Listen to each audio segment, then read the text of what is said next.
তুমি কি মনে করো টাকা দিয়ে সব কেনা যায় না? তুমি কি ভাবো সততা আর ভালোবাসা টাকার চেয়ে অনেক বেশি দামি? যদি তোমার উত্তর হ্যাঁ হয় তাহলে তোমাকে অভিনন্দন। ঠিক, তুমি সেই ফাঁদে পা দিয়েছো যা এই সমাজ তোমার জন্য খুব যত্ন করে পেতে রেখেছে। ছোটবেলা থেকে তোমাকে শেখানো হয়েছে টাকা সব অনর্থের মূল, খুব বেশি লোভ করা ভালো নয়। কিন্তু সত্যিটা কি জানো? এই কথাটা তারাই বানিয়েছে যারা চায় না তুমি কখনো তাদের সমকক্ষ হতে পারো। তারা চায় তুমি সারা জীবন দুর্বল থাকো। আর এখানে আসল খেলাটা শুরু হয়। আজ আমি তোমাকে এমন কিছু সত্যি বলবো যা কোনো স্কুল, কলেজ বা তোমার মা বাবা তোমাকে শেখাবে না। এটা নিকোলো মাকিয়াভেলির সেই ড্রাগ সাইকোলজি, যা জানলে তুমি বুঝতে পারবে কেন দুনিয়াতে যে কোনো মূল্যে ধনী হওয়াটা শুধু প্রয়োজন নয়, এটা টিকে থাকার একমাত্র উপায়। এটা কেউ তোমাকে শেখাবে না, কারণ তারা ভয় পায়। তারা ভয় পায় যে তুমি যদি গেমটা বুঝে যাও তাহলে তারা তোমাকে কন্ট্রোল করতে পারবে না। একবার খুব ঠান্ডা মাথায় ভেবে দেখো, যখন তোমার পকেটে টাকা থাকে না, তখন তোমার সম্মান কোথায় থাকে? সমাজ তোমাকে কিভাবে দেখে? পরিবারের অনুষ্ঠানে তোমার কথার কি কোনো দাম থাকে? সত্যিটা খুব তেতো। গরিব মানুষের কোনো আত্মসম্মান থাকে না, তুমি যতই ভালো মানুষ হও না কেন। তোমার ব্যাংক ব্যালেন্স শূন্য থাকলে মানুষ তোমাকে ব্যবহার করবে, তারপর ছুঁড়ে ফেলে দেবে। তোমার নিজের লোকেরাই তোমাকে অবজ্ঞা করবে। মাকিয়াভেলি খুব পরিষ্কারভাবে বলে গেছেন, ক্ষমতা ছাড়া ভালো মানুষ হওয়াটা একটা অভিশাপ। বোঝো কি? তুমি ক্ষমতা ছাড়া ভালো মানুষ নও, তুমি স্রেফ একটা দুর্বল মানুষ। আর দুর্বলদের এই পৃথিবীতে কোনো জায়গা নেই। মানুষ তোমাকে ব্যবহার করছে আর তুমি ভাবছো তুমি খুব মহান।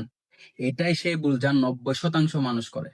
টাকা শুধু কাগজ নয়, টাকা হলো ক্ষমতা। টাকা হলো তোমার শিল্ড, তোমার গর্ব। আর সবচেয়ে বড় কথা হলো তোমার সবচেয়ে বড় অস্ত্র। যখন তোমার কাছে প্রচুর টাকা থাকে তখন তুমি সমাজের নিয়ম মানো না, তুমি নিয়ম তৈরি করো। মাকিয়াভেলির মতে একজন রাজাকে সবসময় শক্তিশালী হতে হয়। আর আজকের যুগে রাজা হওয়ার একটাই উপায়, তোমার কাছে এমন কিছু থাকতে হবে যা অন্য সবার দরকার, আর সেটা হলো টাকা। তুমি কি ভাবছো বড় বড় কোম্পানি, নেতা বা প্রভাবশালী মানুষরা খুব সৎ? তারা কি সততার পুরস্কার পেয়ে ওই জায়গায় গেছে? ভুল। তারা জানে কিভাবে গেমটা খেলতে হয়। তারা তোমার ইমোশন দিয়ে কন্ট্রোল করে আর নিজেরা টাকা দিয়ে দুনিয়াকে কন্ট্রোল করে। এটাই গেম। ডার্ক সাইকোলজিতে একটা নিয়ম আছে যাকে বলে দ্য হ্যালো ইফেক্ট। যার কাছে টাকা আছে মানুষ অবচেতন ভাবে ধরে নেয় সে বুদ্ধিমান, সে যোগ্য, সে সৎ। একজন সাধারণ বা গরিব মানুষ যদি পরম সত্য বলে তাকে কেউ ফিরে তাকাবে না। কিন্তু একজন ধনী মানুষ যদি জঘন্য মিথ্যা বলে পুরো সমাজ সেটাকে হাততালি দিয়ে মেনে নেবে। তুমি কি কখনো খেয়াল করেছো একজন দামি গাড়ি থেকে নামা মানুষের থেকে সাধারণ মানুষের ব্যবহার কেমন হয়? সবাই মাথা নিচু করে থাকে, কারণ মানুষ ক্ষমতাকে ভয় পায়। আর টাকাই হলো সেই ক্ষমতা। বাকি সব অন্ধ। তারা এই ম্যাট্রিক্সের ভিতর আটকে আছে। তারা সিনেমা দেখে আর ভাবে একদিন সব ঠিক হয়ে যাবে। কিন্তু তুমি আর অন্ধ নও, তুমি গেমটা বুঝতে শুরু করেছো। মাকিয়াভেলি বলেছেন, যেখানে সিংহ হয়ে কাজ হবে না সেখানে শিয়াল হতে হবে। অর্থাৎ শুধু গায়ের জোর বা তথাকথিত সততা দিয়ে এই নিষ্ঠুর পৃথিবীতে টিকে থাকতে পারবে না।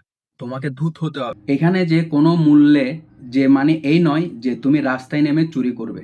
এর মানে হলো তুমি ইমোশনের ফাঁদে পা দেওয়া বন্ধ করো। মানুষ তোমাকে ইমোশনালি ব্ল্যাকমেল করবে। টাকাই কি সব?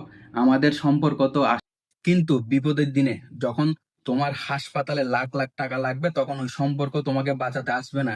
তোমার জমানো ওই টাকাটাই তোমাকে বাঁচাবে। এটাই আসল সত্য ব্যাপার। তুমি কি জানো কেন তোমাকে বলা হয় পরিশ্রম করলে সফল হওয়া যায়? যাতে তুমি গাধার মতো খাটতে থাকো আর তোমার পরিশ্রমের ফসল অন্য কেউ ভোগ করতে পারে।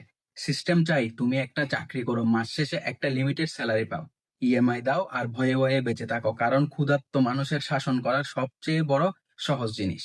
কারণ ভয়ার্ত মানুষকে শাসন করা সবচেয়ে সহজ। কিন্তু যে মানুষটার কাছে টাকা আছে, যার ফিনান্সিয়াল ফ্রিডম আছে, তাকে কেউ ভয় দেখাতে পারে না। মাকিয়াভেলি বলেছেন, মানুষ ভালোবাসার চেয়ে ভয়কে বেশি সম্মান করে। তুমি যদি চাও মানুষ তোমাকে সম্মান করুক, তবে তোমাকে শক্তিশালী হতে হবে। আর আজকের দিনে তোমার ব্যাংক ব্যালেন্সেই ঠিক করো তুমি কতটা শক্তিশালী। সফল মানুষরা মোরালিটি বা নৈতিকতার পরোয়া করে না। তারা জানে নৈতিকতা হলো গরিবদের শান্ত রাখার একটা টুল মাত্র। যখন তুমি ধনী হয়ে যাবে, তখন তুমি নিজের মতো করে নৈতিকতার সংজ্ঞা বদলে দিতে পারবে। মাকিয়াভেলি বলেছিলেন, শেষটা যদি ভালো হয়, তাহলে তুমি কোন রাস্তায় সেখানে পৌঁছেছো সেটা কেউ মনে রাখবে না। ইতিহাস শুধু বিজয়ীদের মনে রাখে। আর আজকের দুনিয়ায় বিজয়ী মানে হলো ধনী। তুমি একবার সফল হয়ে যাও, তোমার সব অপরাধ, তোমার সব ভুল এই সমাজ মুছে দেবে। কিন্তু তুমি যদি গরিব থাকো, তোমার একটা ছোট্ট ভুল সমাজ কখনো ক্ষমা করবে না। আজকের পর থেকে নিজেকে আর দুর্বল ভেবো না। তোমাকে নিষ্ঠুর হতে হবে নিজের লক্ষ্যের প্রতি, নিজের টাকার প্রতি। কেউ যদি তোমার রাস্তায় বাঁধা হয়ে দাঁড়ায়, সে বন্ধু হোক বা আত্মীয়, তাকে সরাতে দুবার ভাববে না। কারণ তুমি যদি তাকে না সরাও, সে তোমাকে পিষে দিয়ে চলে যাবে। এটাই পৃথিবীর অলিখিত নিয়ম। তুমি হয় শিকার হবে, না হয় শিকারী। তুমি কোনটা হতে চাও? যারা তোমাকে জ্ঞান দেয় যে টাকা জীবনের সব নয়, তাদের দিকে ভালো করে তাকাও। দেখবে তারাই নিজেরাই জীবনে কিছু করতে পারেনি। তারা তাদের ব্যর্থতা লুকানোর জন্য এসব বড় বড় কথা বলে। এদের কথা শোনা বন্ধ করো, নিজের সাম্রাজ্য তৈরি করো। এই ভিডিওটা সবার জন্য নয়। যারা এখনো ভালো মানুষ সাজার রূপকথায় বিশ্বাস করে, তারা এই কথাগুলো শুনে রাগ করবে, আমাকে গালি দেবে। কিন্তু আমি জানি তুমি তাদের মতো নও। তুমি সত্যিটা দেখতে পাচ্ছ। তোমার চারপাশের মায়া আর ইলিউশন কাটতে শুরু করেছে। তোমার চোখ খুলতে শুরু করেছে। যদি এখন তুমি পৃথিবীকে অন্যভাবে দেখতে পারো, যদি তুমি এই ডার্ক সত্যিটা বুঝতে পারো, তাহলে কমেন্ট করো, আই সি ইট নাও। আর হ্যাঁ, ডার্ক সাইকোলজি, ম্যাকিয়ালিজম আর পাওয়ার ডাইনামিক্সের এই দুনিয়ায় যদি নিজেকে আরো শক্তিশালী করতে চাও, তাহলে এখনই চ্যানেলটাকে সাবস্ক্রাইব করে রাখো। তো দেখা হচ্ছে পরের ভিডিওতে। সেই পর্যন্ত সবাই ভালো থাকবে, সুস্থ থাকবে, আর সব সময় টাকা ইনকামের জন্য নতুন নতুন পলিসি এবং বুদ্ধি অ্যাপ্লাই করতে থাকবে, কারণ টাকা ছাড়া এই পৃথিবীতে কিছুই নেই।